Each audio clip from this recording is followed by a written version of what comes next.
Bueno, hablaremos del cambio de filosofía medieval a filosofía renacentista, proyectando más que nada las ideas y cosmovisión.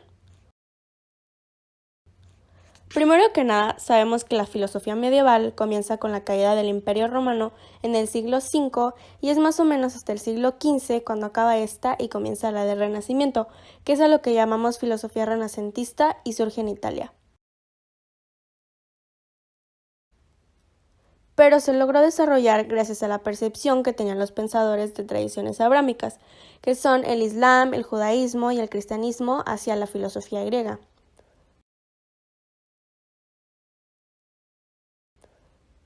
Aquí es donde nace la teología, donde se pensaba que Dios era el centro de todo, creador del hombre y del universo, y a eso es a lo que se le conoce como teocentrismo, que en estos tiempos si no pensabas igual que todos eras castigado por la Iglesia de maneras muy crueles. La Iglesia controlaba la filosofía, de hecho estaban prohibidos los autores como Sócrates, mantenían a la sociedad ignorante, pues la Inquisición no permitía la filosofía. Aquí el arte se basa en temas religiosos y en la visión teocéntrica. De hecho, tiene dos etapas. La primera comienza con la patrística, que es donde se estudia el pensamiento, doctrinas, etc., y se defienden las creencias cristianas. En esta se considera que Dios es la única verdad y guía del hombre, según San Agustín.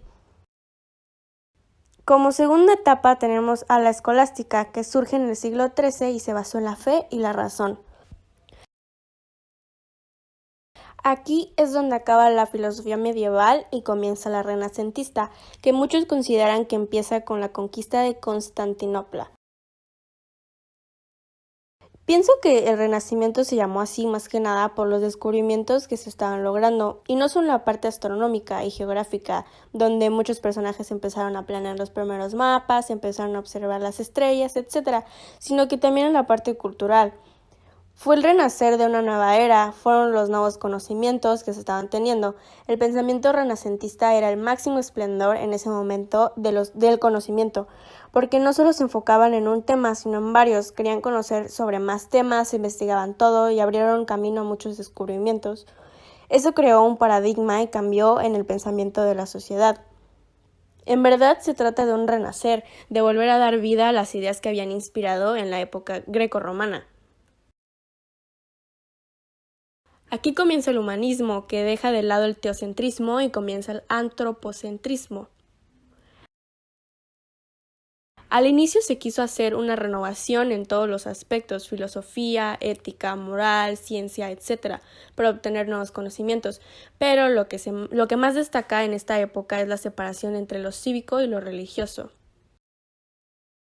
También de un impulso al arte, se tomó como tema central al hombre y se destaca el desnudo, la simetría, el orden y la perspectiva también. Es cuando la pintura de Leonardo da Vinci, llamada Hombre de Vitruvio, se vuelve una de las más conocidas. Aunque también se hacen modificaciones en la ciencia, literatura, política y religión, y se desarrollan ciencias como la física, matemáticas, astronomía y química. Aquí es donde se cambia la idea geocéntrica, que se trata de la Tierra como el centro del universo, y se cambia a la heliocéntrica, que aquí se trata al Sol como el centro del universo. O sea, fue una verdadera revolución científica y cultural, como mencioné al principio, porque cuando la Tierra dejó de ser el centro del universo, el hombre también deja de serlo. A partir del siglo XIII se comienzan a construir las catedrales góticas y incluyen los vitros, más que nada para contar, por así decirlo, las historias que cuentan la vida de los personajes de la Biblia. También se incluyen las gárgolas que representan el pecado y de hecho aparece el naturalismo, que valora la naturaleza y comienza a valorar también el paisaje. Sus etapas comienzan con el Trecento en el siglo XIV durante el cambio de la Edad Media a la moderna. Seguido va el Quattrocento, que abarca todo el siglo XV y se desarrolla en Italia. Y finalmente va el Quintecento, que se llevó en la primera mitad del siglo XVI y es donde se expande por el resto de Europa. Y bueno, ahora pasaremos a hablar de Giovanni Pico della Mirandola, Fue un italiano muy reconocido en esta época por ser un gran humanista, filósofo, teólogo y místico. Este hombre es el prototipo del hombre del Renacimiento. Él piensa que se debe hacer primero un cambio en la vida personal para después hacerlo en la sociedad, pero este pensamiento no se queda así. Es muy amplio y se caracteriza ante todo por volver a adoptar la vieja cultura de los pueblos clásicos, o sea, Grecia y Roma. Es un periodo en el que ocurren demasiadas transformaciones en todos los aspectos de la vida del hombre. A lo mejor por esto no puede hablarse de un solo renacimiento, ya que cada país forma diferentes aspectos y varía. Uno de los escritos más famosos, conocido la Oratio de Hominis Dignitate, en español, Discurso sobre la dignidad del hombre, no es otra cosa más que su pensamiento y destaca el tratamiento de la libertad y la dignidad del hombre, como lo dice el título. Esta obra se centra más que nada en dos temas: la consideración del hombre como centro del universo creado y la búsqueda de la concordia del pensamiento. Representa la libertad y a la dignidad humana, es como todo humanismo de la libertad. Por todo esto se considera que su obra es el verdadero manifiesto del Renacimiento. Dice que dignidad del hombre no hay que buscarla en lo que es esencia, sino en la capacidad de hacerse, en la posibilidad que tiene el ser humano de llegar a ser lo que sea que se proponga.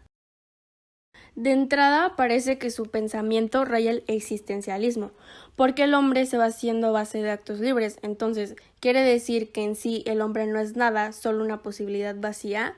Pues no, él mismo agrega una aclaración que dice: al hombre, en su nacimiento, le infundió el Padre toda suerte de semillas, gérmenes, de todo género de vida.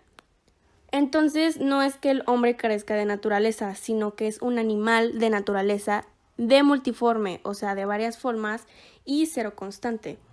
De hecho, Pico coincide con San Anselmo en considerar que la libertad configura la dignidad del hombre, pero puede ser confuso porque agrega unas cuantas cosas más.